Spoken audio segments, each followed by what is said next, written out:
Hello दोस्तों, मैं सचिन विश्वकर्मा आज एक बार फिर आपके लिए लेकर आया हूँ प्रिंसिपल ऑफ ऑर्गेनिक फार्मिंग के कुछ बहुत ही ज़्यादा इंपॉर्टेंट ऑब्जेक्टिव क्वेश्चन। दोस्तों, ये क्वेश्चंस आपके सिलेबस के अनुसार बनाए गए हैं, तो आप इसे ध्यान से देखिएगा। और अगर आपने अभी तक हमारे चैनल को सब्सक्राइब नहीं किया है तो सब्सक्राइब जरूर कर लीजिएगा, क्योंकि यहाँ पर आपको ऐसे ही इंपॉर्टेंट ऑब्जेक्टिव क्वेश्चंस और नोट प्रोवाइड कराए जाते हैं। तो चलिए वीडियो को शुरू करते हैं। आज का जो पहला प्रश्न है वो है कि वर्मी कंपोस्ट बनाने के लिए केचुए की किस प्रजाति का प्रयोग किया जाता है। वर्मी कंपोस्ट बनाने के लिए केचुए की किस प्रजाति का प्रयोग किया जाता है, तो इसका आंसर होगा आइसिनिया फ्लोरिडा। आइसिनिया फ्लोरिडा इसका आंसर होगा। अगला प्रश्न है कंपोस्ट खाद में एनपीके की मात्रा कितनी होती है। तो कंपोस्ट खाद में नाइट्रोजन 0.5% और फास्फोरस 0.15% और पोटास 0.5% पाया जाता है। अगला प्रश्न है कि वर्मी कंपोस्ट में नाइट्रोजन की मात्रा कितनी होती है। तो वर्मी कंपोस्ट में नाइट्रोजन की मात्रा 0.5 से 3% पाई जाती है। अगला प्रश्न है नीम की खली में कितने प्रतिशत नाइट्रोजन पाई जाती है। तो इसका उत्तर होगा 5.2%। अगला प्रश्न है कि केचुए से तैयार खाद को क्या कहते हैं। तो इसका आंसर तो आपको पता ही होगा कि केचुए से तैयार खाद को वर्मी कंपोस्ट कहा जाता है। दोस्तों, ये सभी प्रश्न बहुत ही ज़्यादा इंपॉर्टेंट है, तो आप इसे अपने सभी साथियों के साथ शेयर जरूर कीजिएगा ताकि उनकी भी हेल्प हो सके। और वीडियो अच्छा लगे तो वीडियो को लाइक भी कर दीजिएगा। अगला प्रश्न है कि वैम का पूरा नाम क्या है। वैम का पूरा नाम क्या है। तो वैम का पूरा नाम होता है वेस्कुलर अर्बस्कुलर माइकोराइजा। दोस्तों, इसमें लिखा नहीं गया है, तो आप लोग ध्यान रखिएगा। वेस्कुलर अर्बस्कुलर माइकोराइजा वैम का पूरा नाम होता है। अगला प्रश्न है फास्फोरस घोलक जीवाणु का नाम क्या है। फास्फोरस घोलक जीवाणु का नाम क्या है। तो फास्फोरस घोलक जीवाणु का नाम है स्यूडोमोनास। अगला प्रश्न है सहजीवी नाइट्रोजन स्थिरीकरण की खोज किसने की। तो सहजीवी नाइट्रोजन स्थिरीकरण की खोज जो है वो ब्यूसिंगाल्ट ने की थी।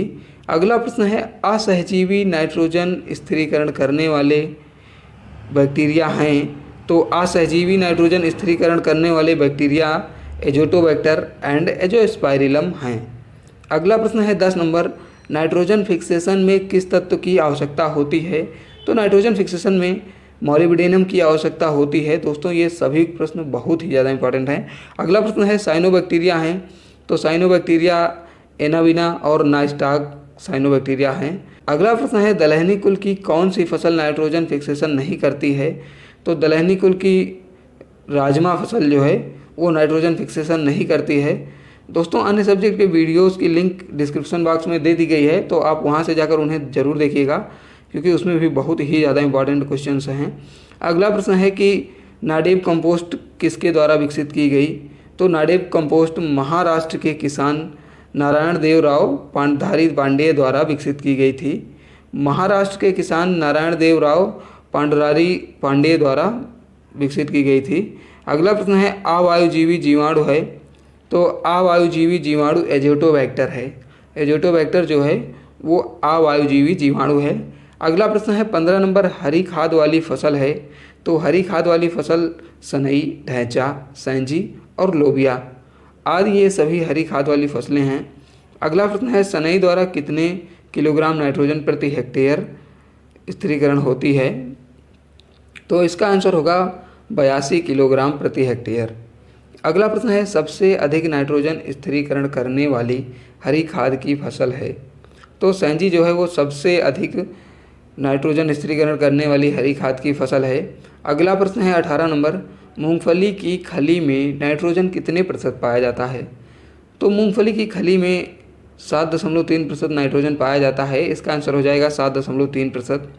अगला प्रश्न है खलियों की बुआई के कितने दिन पूर्व खेत में मिलाना चाहिए। तो खलियों को बुआई के 10 से 15 दिन पूर्व ही खेत में मिला देना चाहिए। अगला प्रश्न है हड्डी की खाद में कितने प्रतिशत फास्फोरस पाया जाता है। तो इसका आंसर होगा 20 से 25 या 30%। इसका जो आंसर होगा वो होगा 20 से 25 या 30%। अगला प्रश्न है 21 नंबर कि BD 500 को अन्य नाम से जाना जाता है। अन्य किस नाम से जाना जाता है। तो इसका आंसर हो जाएगा सींग की खाद। BD 500 को सींग की खाद के नाम से भी जाना जाता है। अगला प्रश्न है कि पीट मास ग्रास का प्रयोग किस में किया जाता है। पीट मास घास का प्रयोग किस में किया जाता है। तो इसका आंसर हो जाएगा BD 504 में। अगला प्रश्न है ऋषि फार्मिंग का प्रचलन किस राज्य के किसानों द्वारा किया गया है। तो ऋषि फार्मिंग का प्रचलन महाराष्ट्र एवं मध्य प्रदेश एवं महाराष्ट्र के किसानों द्वारा किया गया है। अगला प्रश्न है 24 नंबर की, पंचगव्य में प्रयोग किए जाने वाले 5 उत्पाद कौन कौन से हैं?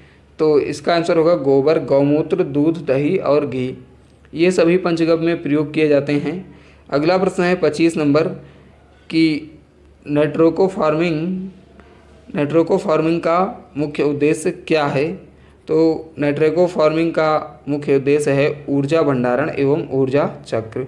दोस्तों इस वीडियो में इतना ही। अदर क्वेश्चन आपको नेक्स्ट वीडियोज़ में मिल जाएंगे, तो आप चैनल को सब्सक्राइब जरूर कर लीजिएगा ताकि आगे आने वाली वीडियोज़ की नोटिफिकेशन आप तक पहुंच जाए।